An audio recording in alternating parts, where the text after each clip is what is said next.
वैद्यकीय संशोधन भाग 30 हिंदी वैद्य दिलीप गाडगिल पुणे। प्राणायाम। तो मैं प्राणायाम की बात कर रहा था और वायु पर इस प्रकार से नियंत्रण पाना ये एक अहम मुद्दा इस प्रकार का है।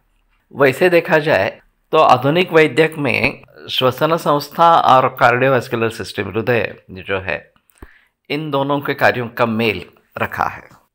और जहाँ एक मिनट में हम 15 से 20 सांस लेते हैं वहाँ दिल की धड़कन करीबन उसके चौगुना इस प्रकार की होती रहती है।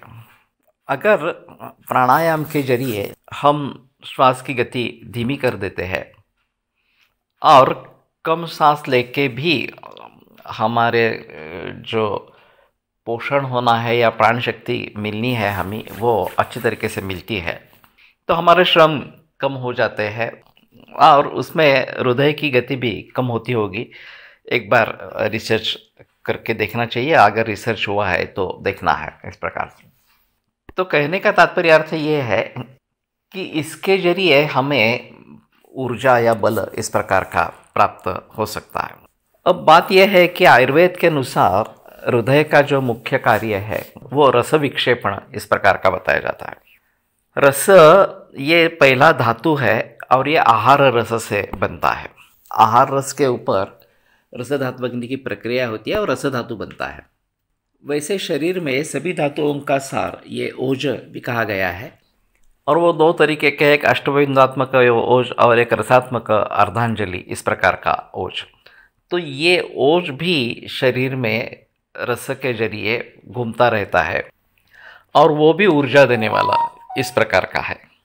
तो हमारे हिसाब में रस पूरे शरीर में हृदय के द्वारा घूमता है और उसके साथ ये ओज भी जाता है और रक्त का सर्कुलेशन जो है वो नाभि में जो सिरा जाल है उससे बताया गया है।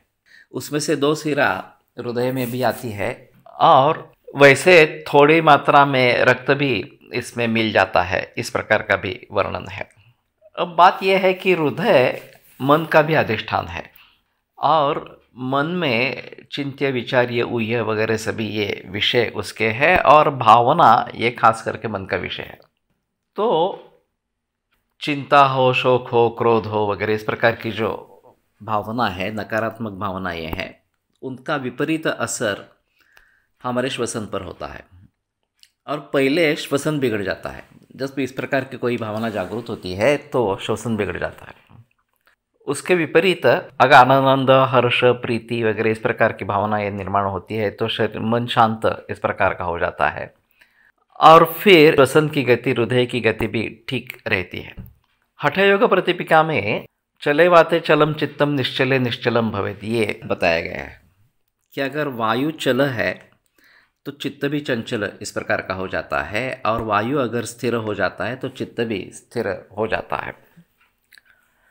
और ये एक आसान तरीका है थोड़ा सा मन पर काबू रखने के लिए। वैसे मन पर काबू रखना काफ़ी मुश्किल बात इस प्रकार की है, वो तो भटकता ही रहता है।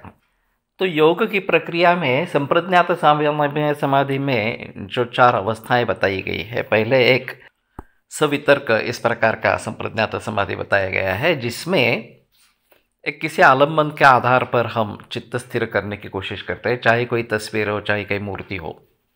फिर सविचार संप्रज्ञात समाधि है, उसमें आलम्बन की ज़रूरत नहीं है, केवल मन में विचार आते ही मन वहाँ पे संलग्न हो जाता है। फिर ये आलम्बन भी छूट जाता है, केवल आत्मा के आनंद की अनुभूति होती है, इसको सानंद समाधि कहते हैं। और फिर सास्मिता समाधि में केवल अस्मिता भाव रहता है कि मैं हूँ, इतनी ही संवेदना होती है।